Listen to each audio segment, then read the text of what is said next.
Welcome back to Choose Courage Inc. I'm Vivian Castillo, your host, and if you're new here, this is the place for the people who feel called to build something. Even when the fear is loud, the path is messy, and the group chat in your brain will just not turn off, okay? So this is the first episode of season 3, and I'm so glad that you're here. Now, before we get into today's episode, I want to tell you about what's ahead this season, because we're going to do things a little differently, and I think it'll serve you in a real and tangible way. First things first, new episodes will always drop every Sunday. Some weeks it will just be me, solo episodes where we get honest and practical about leaving corporate, entrepreneurship, and staying human while you do it. And in other weeks, I'll bring in guests, people who are building bold and new things, people with receipts, people with the tea, people who will tell the truth without turning it into a highlight reel. And then second, we're going to be adding a midweek mini-series called Real Talk. And Real Talk will be a shorter segment where I will answer questions from real people building things, or at least thinking about it. And we'll be giving you honest answers from inside the mess of entrepreneurship. Sometimes it will just be me. Sometimes I will invite a guest to help me talk about some of these questions and unpack the realities behind entrepreneurship. But there won't be any, 10 steps to your dream life. And there's no shallow calls to just kind of like mindset your way through it. This will truly just be real talk. So if you've got a question that you would love for me to answer on the podcast, within a real talk episode, something you've been overthinking, avoiding, or Googling at 2 a.m. in the morning, please send it my way and email me at hello@choosecourageinc.com. Because I want this season to have more conversation and be able to bring you more clarity around what it means to be and feel more free. All right. Now, let me describe what's in this particular episode. First episode of season 3.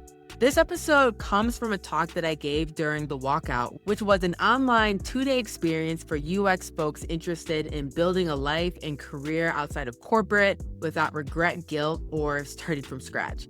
And the question at the center of this episode is this: what if leaving corporate isn't reckless? What if it's actually a discipline of hope?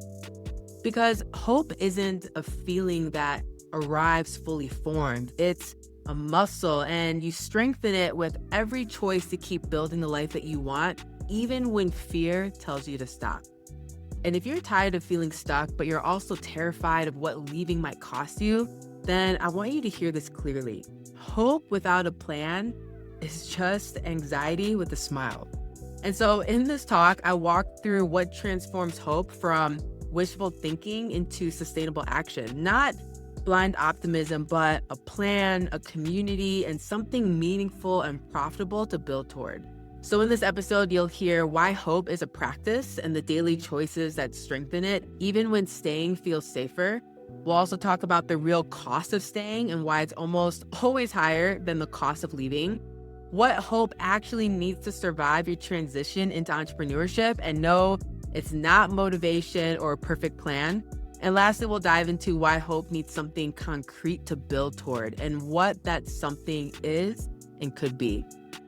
So take a breath, let yourself land here. And if any part of you has been whispering, there has to be more than this, then this episode is for you. Let's get into it.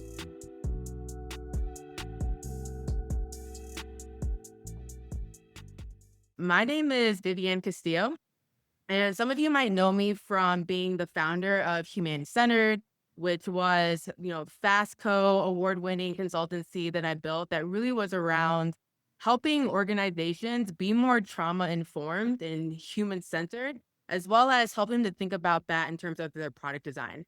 And I'm, since then I have, stepped away from that and have leaned more into what has just been bringing me a lot of life and joy over the last couple of years, which is, I'm now the founder of Choose Courage Inc., who is also hosting this event today, where I help values-led entrepreneurs do similar things of what I did with Humanity Centered, how to help you build a business that pays well, feels good, and protects your peace without burning out or selling your soul. For those of you who don't know me, maybe I'll give you some background things to give you some context on me. I'm a former counseling human service professional who made a career switch into tech and design about 10 years ago. So I bring a lot of the kind of counseling kind of background into my work. I'm a passionate self-care advocate. I'm a diehard Chicagoan who permanently immigrated to Mexico in May and love it, love the life that I'm building here. I'm a creative at heart whose current mediums are coaching, consulting, entrepreneurship. I think it is just some of the most creative outlets that I've been able to enjoy. And I'm committed to choosing courage over comfort in every facet of my life. Let's see, what other things would be helpful for you to know? I'm a Black woman who has a multicultural upbringing. My mom is half Korean and lived in Korea and moved to the States when she was young. So if you were raised by an immigrant Asian parent, you know what it is. I didn't get beatings as a kid. Like I had to do book reports and papers. That was like my upbringing. Okay.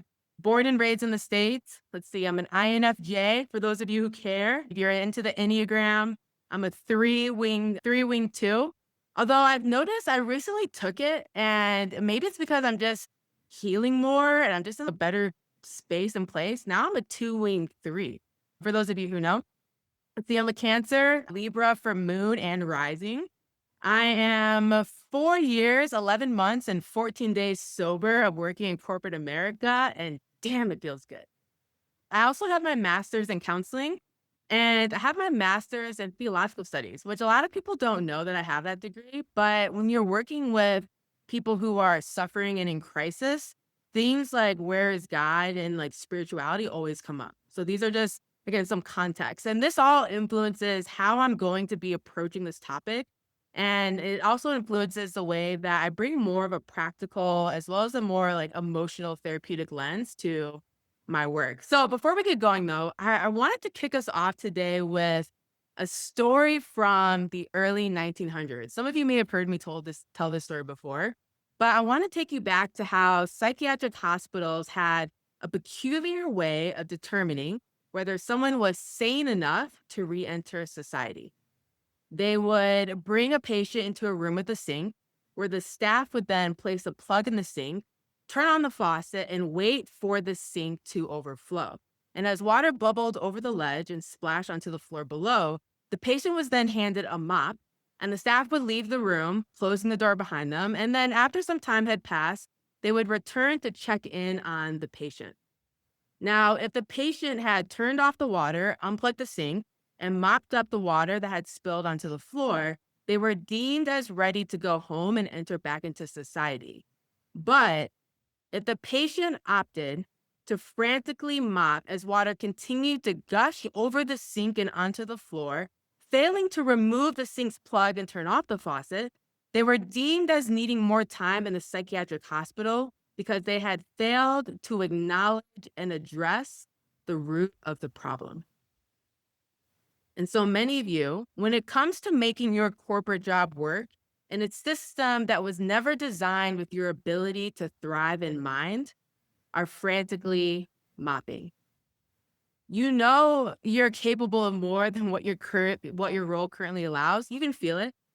You've been told corporate is about growth, opportunity, and impact, that it values creativity, leadership, and humanity. And yet your lived experience tells a different story. One where those values are celebrated in language, but quietly deprioritized in practice, especially when they challenge comfort, power, or profit. You're asked to bring your whole self to work until the self asks hard questions, until the self disrupts timelines, until the self refuses to shrink. And so you optimize instead. You overperform instead. You attend the trainings, you read the books, you sit in the meetings, you tell yourself, this is what progress looks like, that if you just get better at mopping, eventually the floor will stay dry. But meanwhile, the system keeps running and the faucet stays on. And so now you're tired, you're burnt out, and you're starting to ask a question that you haven't let yourself ask before. Is the problem me? Or is it the system I'm trying to survive? And so some of us have been frantically mopping, not because we're incapable or uncommitted, but because we've been taught to endure dysfunction instead of daring to imagine and move toward an exit. And so today I want to challenge that because when a system teaches you to slow down long enough, something subtle happens. You learn how to coast, you learn how to endure. And before you know it, you've mistaken stagnation for stability. And that's when the real costs begin because then you start to pay with your identity. Every day you dim yourself, you forget who you actually are. You then pay with your skills because now you're practicing how to stay small, not how to build. You pay with your time because with every one more year is a year you're not creating the business or life that could have changed everything. You pay with your health, burnout, increased anxiety, exhaustion. They aren't badges, those are bills. And you end up paying with your freedom because what starts as golden handcuffs quietly becomes weighted and rusted chains. And so today I won't be handing you another mop. And I'm not here to help you survive longer, cope better, or endure more gracefully. Instead, I want to help you remove the plug and turn off the faucet. And the way that we do that isn't through recklessness or blind optimism. It's through a new relationship with hope.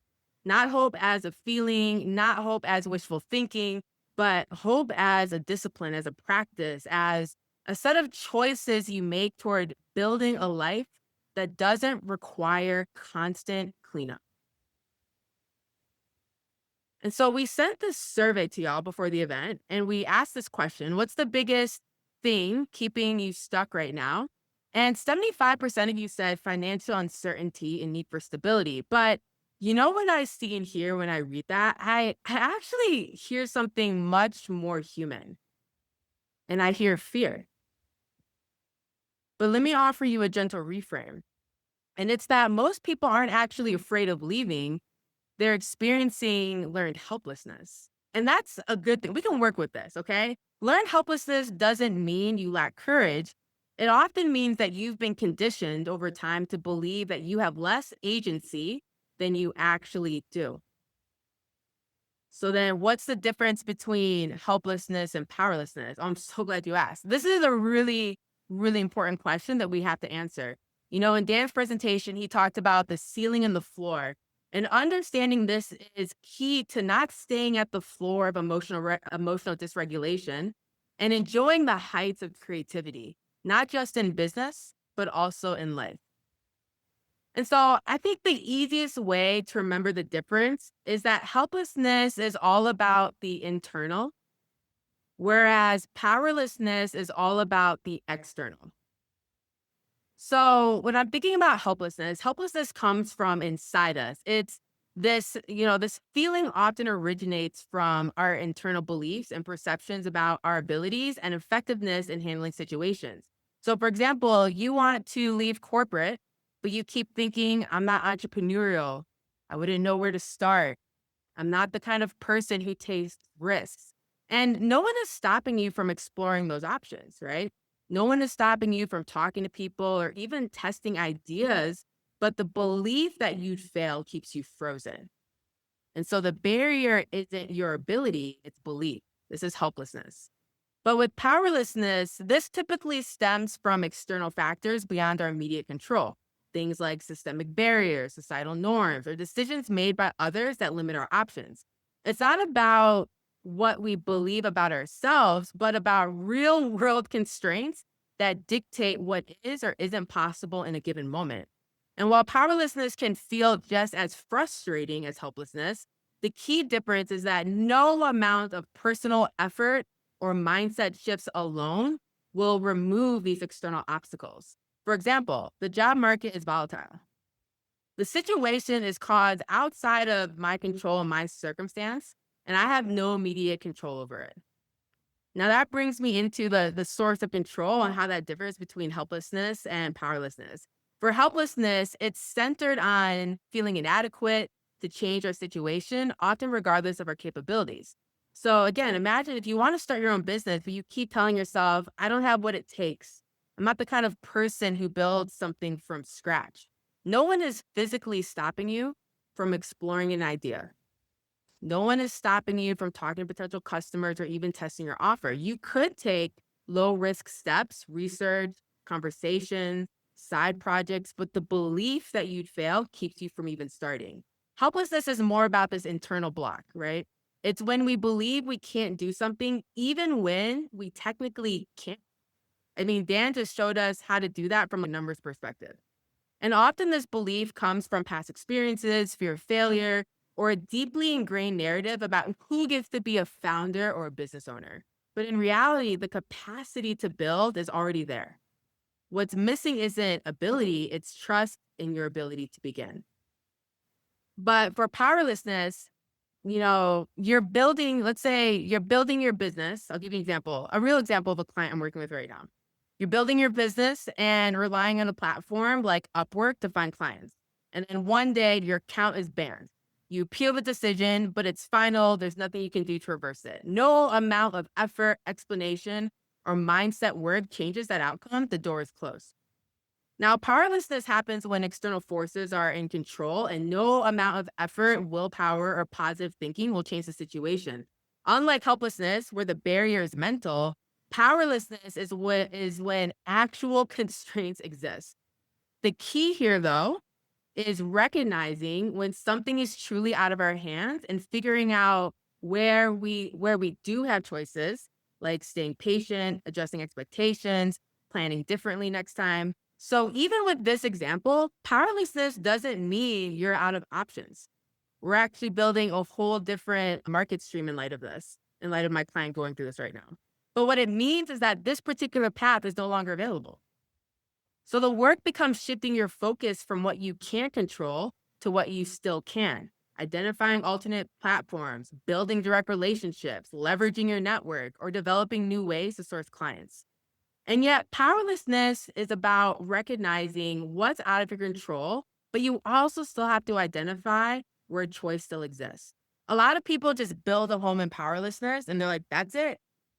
It's a wrap. That's all there is to it. But there's actually so much more choice and opportunity, even in those moments. And so, why does this matter for hope? Most of us aren't stuck because we're powerless. We're stuck because we've been taught to treat helplessness as permanent.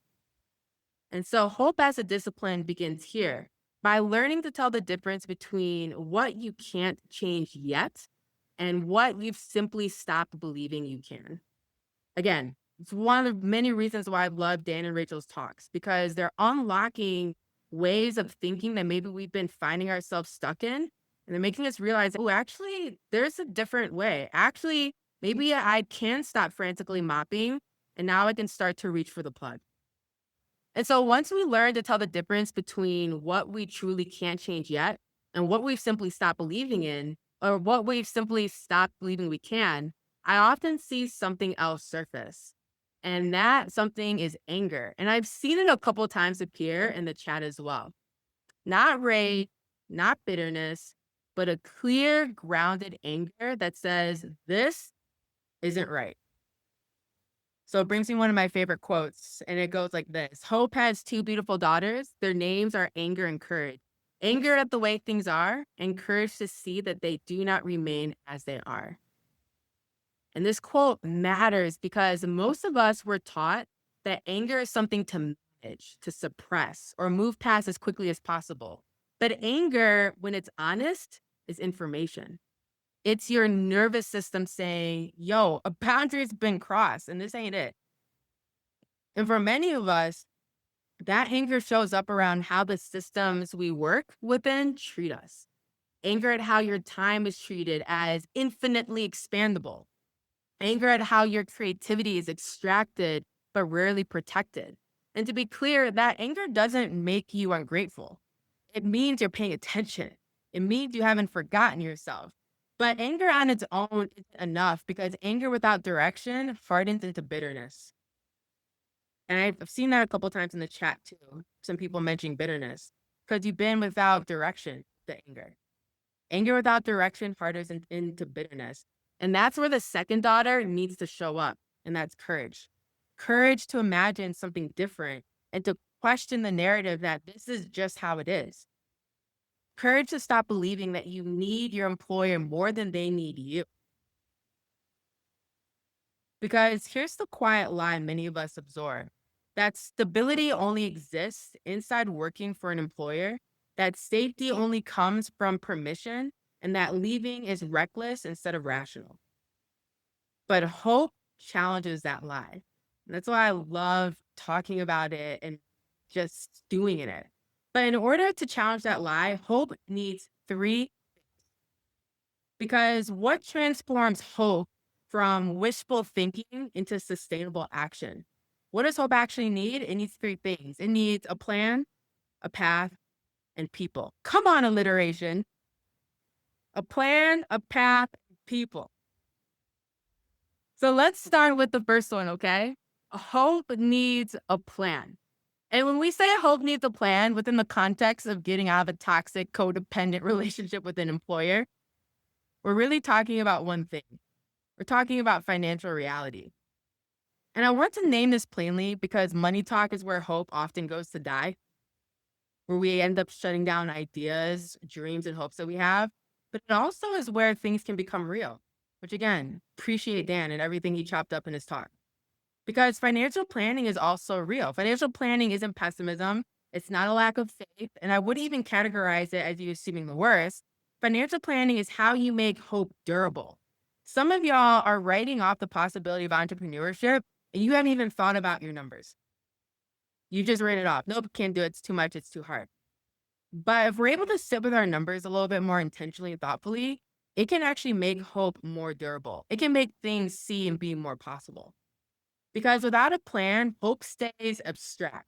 Hope becomes this form of escapism that we use to help us get through the workday. Man, it'd be so great to start a business.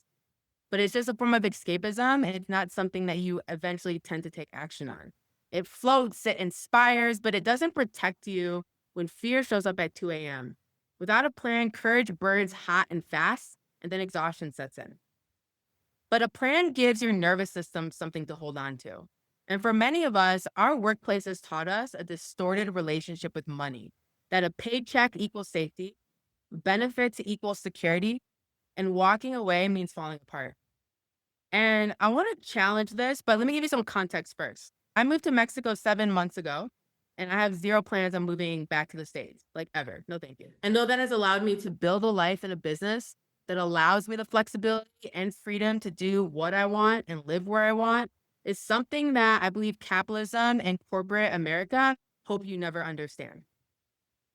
And that is that contrary to what your employer wants you to believe, security isn't something you're given, it's something you build. That stable job disappears the moment the company restructures. That safe paycheck is only safe until leadership changes direction. That dependable career path, well, it depends entirely on someone else's approval. But when I stepped out of those limiting beliefs around security, I realized that when you step into greater ownership of your career, your business, your creativity, your earning potential, your self care, security takes on a completely different meaning. Now, security becomes capacity to pivot, capacity to be creative in how you design your career, capacity to create value on your own terms and not wait for validation of strangers or employers who will never see or understand what you're capable of. And so my entire framework has changed because now security has stopped being passive. I've stopped seeing and believing that my security is at the mercy of someone else. I can wake up one night, day two to be specific, of Trump's presidency, look at the website about how he's leading us into the golden era and say, absolutely not, and decide to do the process of permanently immigrating, getting my visa and everything to Mexico. Because I didn't want to be passive, right? I've stopped seeing and believing that my security is at the mercy of someone else. Now security is intentional, it's strategic, it's built over time. Because once you understand that security is something you build, like you stop waiting for permission and you can now design a business and a life that actually supports you and allows you to be and feel more free, whatever that looks like. But security first comes from understanding your numbers, from knowing what you need, what you can tolerate, and what you're building toward. I remember I was building Humanity Centered in the spring of 2020. And at the end of 2020, I took 2.5 months of short term leave because I was exhausted. I was working in corporate full time and I was also building my business. And I remember talking to a good friend of mine during my break, and I was like, I don't know if I want to leave corporate. I want to do my own thing, but I would be leaving this secure job. I had a really good reputation at Salesforce, been there for 2 years, and yet was on a FaceTiming texting basis with some of our C-level executives. I had a great, everything was great. And I was like, I would be leaving something secure for something unsecure and just unpredictable. And she was like, yeah, but that's a false sense of security because they could fire you tomorrow and not think twice about it. She's like, I actually think you just need to do some math here and think about what is actually enough for you. She's not to the point where you're eating ramen noodles every day, right? But she's, what's the actual number that you need to feel good about the kind of life that you want to live? And when I ended up doing the math, I found out and discovered that it was actually less than I was being paid. But what that ended up doing was it actually gave me the emotional cushion to think and dream about what was possible. Because depending on your backgrounds, if you have financial trauma in your life, if you have, an upbringing with that, if you've experienced that in your adult life, like sometimes financial security is actually more so about the emotional element of it all than anything else. So it gave me some emotional cushion to think and to dream a little bit about how I can make this possible. And so again, we have to start by giving our nervous system something it can hold on to, a plan. And a hope with a plan asks different questions. It's just a different game. You're asking, okay, what do I actually need each month to feel good? Some of you have written off entrepreneurship and haven't even done the math. So what do you actually need? How long could you sustain yourself if you made a change? What's negotiable and what isn't? What systems can I put in place so my future self isn't constantly bracing? Because I don't want to be in that like constant state of scarcity and tension either. And for me, it's a reminder that hope is a choice here. It takes the form of these kind of like small financial actions that build hope, that make hope more durable. Micro choices equal hope muscle building. So my encouragement for y'all, run your numbers this weekend. What is the number? Open a separate, exit fund account if you need it. Start doing your research on healthcare. But part of it is like, I can't be passive anymore. Like I have to have more of an intentional relationship with myself and with what's possible. And so again, this isn't about quitting tomorrow or burning everything down. I'm really just trying to demonstrate that this is about choice. A plan doesn't rush you. It creates options and allows you to see that you have opportunities. And options and opportunities are incredibly powerful. All right, let's go to the second one. Hope needs a path. And this is where people get stuck. Many of you are asking yourself, what kind of business should I start? What would I even do? What if I pick wrong? What if I waste a year going down the wrong path? And when we asked you in the survey, what is the biggest thing keeping you stuck right now? 75% of you said that you don't know what kind of work you do outside your current role. So let me give you some good news first. You don't need to have it fully figured out. You just need it clear enough to start. One of the biggest myths about leaving corporate is that you need to pick the perfect path, that there's a right business model out there and your job is to find it before you begin. I'm sure me, Dan, and Rachel will get into this during story time, but my business has changed and evolved and pivoted many times over the course of its existence. It's a part of the journey and the creativity. But some of us were like, I need the one thing. It needs to be as guaranteed as my unstable employer's promise to keep me. But here's the thing, like you can have flexibility here because that's not how this works, right? So the point isn't to pick the right path. The point is to pick one and begin, try, start, see what's possible. And so here's some options to get curious about, especially as I was looking at some of the feedback in the surveys. Some options to pick through. So I have here freelancing, project-based, right? This is usually the quickest path to revenue because you're selling your existing skills by the projects. Y'all are gifted. I know your employer will never like fully recognize and see your potential, but like y'all are gifted. You're skilled, you're capable. There's so much you can do outside the walls of a 9 to 5. Consulting, coaching, which is more expertise based, right? You're selling your knowledge and strategic thinking, typically higher rates than freelancing, depending on how you're structuring your business. Agency, team, agency, having it be more team based. And I know, especially like Dan, that's like his bread and butter. You're building something that can scale beyond just you. He already showed us the math of what that could look like. Portfolio career, which is like a mix of the two, right? It could be a mix of a couple things, whether you're mixing consulting and coaching. It's Burger King. You can have it your way, baby. Or it's something entirely different. But the key here is it should still leverage or deepen the skills and passions that you already have. I know there's some folks on the call who are thinking about, hey, I actually want to go back to school and go back into social work or counseling and open up my own practice. That comes from your already skills, passions, and beliefs around caring about people and doing right by others. So yeah, that makes sense. I have someone that I've worked with where they built a coffee company because they were so passionate about it, but they also wanted to challenge people's relationship to coffee and be like, hey, coffee is actually a way to embrace rest and to not just fuel yourself in these hyper capitalistic systems. But you can pick one and then just remember it doesn't have to be forever. And I think part of that comes from needing like a deeper why. Like for me, I've always been driven by a desire to help people be and feel more free. So that allowed me to be a trauma and addiction therapist, allowed me to then career switch into UX as a researcher, then becoming an innovation consultant, then creating a 7-figure consultancy, helping employers be less toxic and less terrible. Now I'm helping other people build their own businesses without needing to forsake themselves. And for fun, I'm building an astrology perpetua because I can. So again, like you don't have to be married to the thing forever. You will learn in month 3 of working out something for yourself.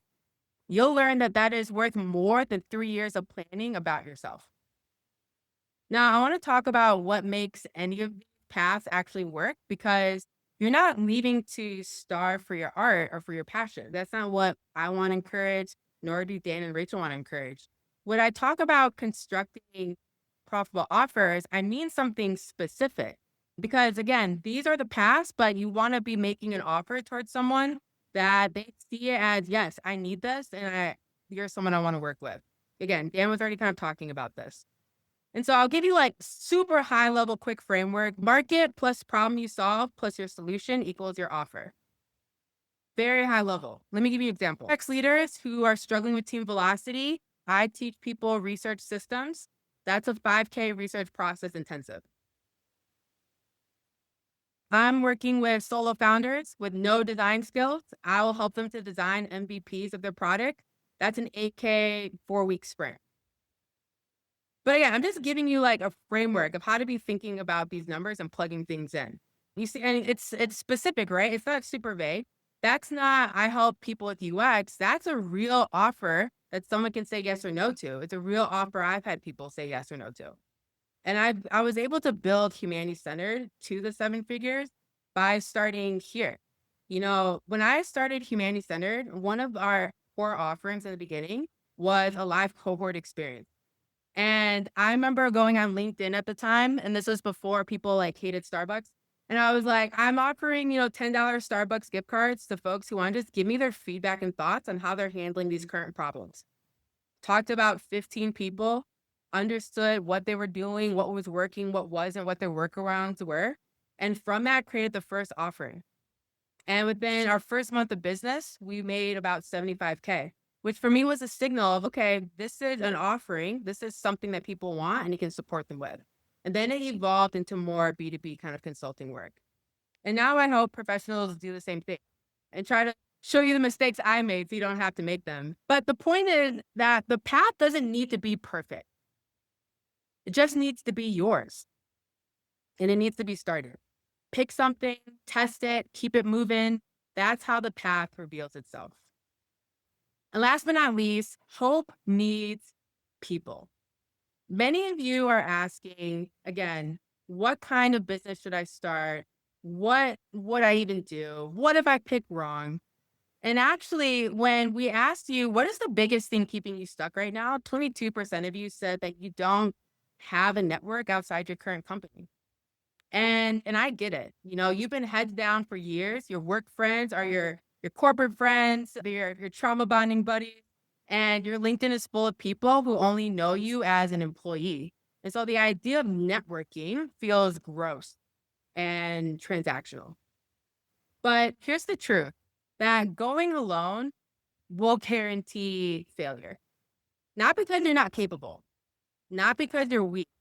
You know, you can have the best plan, the clearest path, the most profitable offer, and still hit a wall at 3 a.m. when the fear kicks in and there's no one to call who understands what you're going through. A lot of people treat entrepreneurship as a solo journey, when in reality, it should be a shared journey. That's why, like, I'll see on Instagram the videos where it's, I live my 9 to 5, so I can work 24/7. And I'm like, yeah, because you didn't detox anything from your previous workplace, and now you're trying to grit it all on your own with the same tools that wanted you to leave in the first place. And so community isn't a nice to have, it's infrastructure. It's just a subtle mindset switch of how to be thinking about community. Because here's what community provides. It provides accountability. When fear hits and you're convinced you've made a terrible mistake, you need someone who can remind you why you're doing this. Reality checks. Your price is too low. Your offer is too broad. Your website copy sounds like corporate speak. You need people who will tell you the truth and help you to honor the vision of the business that you have for yourself. Even in terms of like leads, right? Referrals, introduction, collabs. Often your first clients will likely come from someone who knows someone who needs what you do. And last, I'll put up here is sanity, like someone who gets it, right? Who understands why you left, who isn't trying to convince you to go back. And I can tell you from experience, every major milestone in building humanity centered happened because of community. The client that took us to 7 figures, a referral from someone I met at a conference. The pivot that saved the business when we were struggling, a conversation over coffee with someone who'd been there before. The courage to actually implement a 4-month break policy. I did a mandatory PTO policy of 4 months in 2024. And when everyone told me, yeah, that's financially unwise and impossible, I talked to other founders who believed it was possible, and then we beat our revenue goals by 20%. Without community, I would have failed. But more importantly, I would have failed that I believe there's just like a different way to do business. Like, I think I think entrepreneurship can and should be a healing experience. It should free us from unhealthy beliefs around value and impact. It should help us to trust our gut again. It should help us be less afraid. It should help us to be more creative. And it's important to have community around you who also see that and want that for you. Business can be done differently. You don't have to leave one cage and build yourself a whole new one. But without community, that wouldn't have been possible. Without community, I would have doubted. I would have been in my head. And so here's what building community actually looks like. It can look like one coffee chat outside your company per week. Virtual counts. Don't worry. You don't have to actually see people. Virtual count.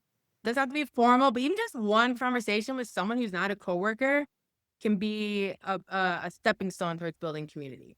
One DM to show, to someone to doing one DM to someone doing what you want to do. Not a sales pitch, not a real question, but just an opportunity to build relationship with people in the communities that you want to be more like and experience more of. And then showing up. You showed up here. You're already doing it by being at the walkout. Maybe you decide to join Dan's program on building a 7-figure business agency. Maybe you decide to work with me in, entrepreneurship group coaching so you can learn how to build a business that pays well, feels good, and protects your peace without burning out or selling your soul. Maybe take Rachel up on her invitation to connect with her more. But this is a big part of it, showing up. And so it's about intentionality with that. You don't need a massive network, but you need a real one. A lot of y'all don't have a real network, a real community. But really like a handful of people who actually know what you do, who you do it for, and why it matters. That's what makes hope sustainable. That's what makes hope sustainable. So I'll close by saying this. Walking out isn't reckless. It's the only rational response to a job that's dimming your light. You don't have to endure anymore if you don't want to. And I'm especially speaking to those where if you had an upbringing with emotionally unavailable parents or parents who just weren't present, and it has been really hard for you to articulate what you want and need because of that, you're used to just enduring. I just want you to know, like, you don't have to endure anymore. And a lot of our workplaces exploit that and take advantage of those things. Hope isn't magic. Hope is a muscle. And when you strengthen it the same way you strengthen any muscle, you have to use it, right? Every choice to keep building, even when fear is screaming at you to stop. Every conversation outside your company, every small step toward financial clarity, every time you pick the path and begin instead of waiting for perfect certainty. That's how hope gets stronger.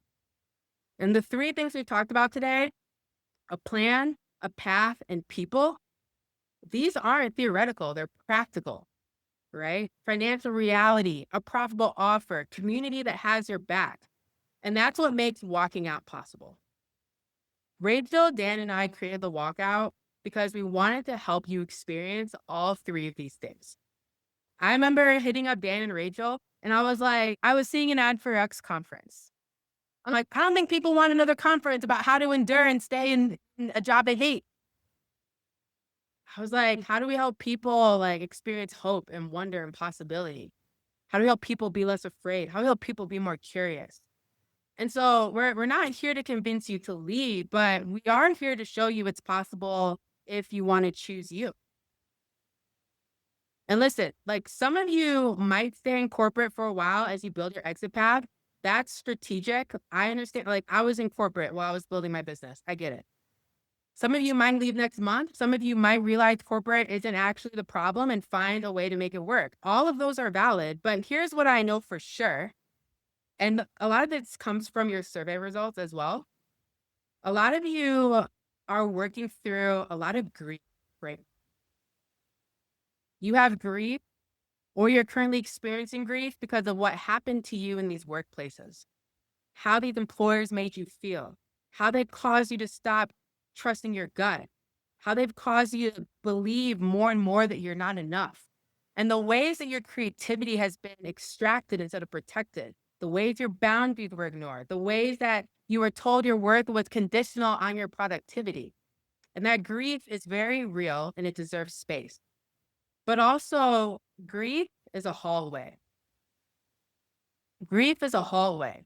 It's a transition space and it's not a living place. It was never meant to become a home for you.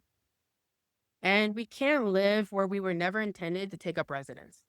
There's a door at the end of that hallway. It may not seem like it for some of you, but I promise you there's a door at the end of that hallway. I can't promise you that it's easy. I won't lie to you about that, but I can promise you that it's yours and it can be worth it. That anger you feel, right? It's information. That courage you're building, it's very real. And that hope that you're protecting, it's not naive. It's probably the most rational thing you could do. Thanks for hanging out with us and diving into some of these real and unfiltered conversations. We know your time is valuable, and so we don't take it for granted. If today's episode made you think, if it challenged you, or gave you something new to consider, we'd love for you to hit that follow button on whatever streaming service you're using. That way, you'll never miss an episode when we drop them. And if you want to go even deeper, sign up for our newsletter at choosecourageinc.com, and you'll get updates on new episodes, access to exclusive freebies, and first dibs on coaching opportunities and other resources to help you make bold moves in your life and business. So we appreciate you, we see you, and we're rooting for you. Until next time, keep choosing courage over comfort, and a friendly reminder to drink some water.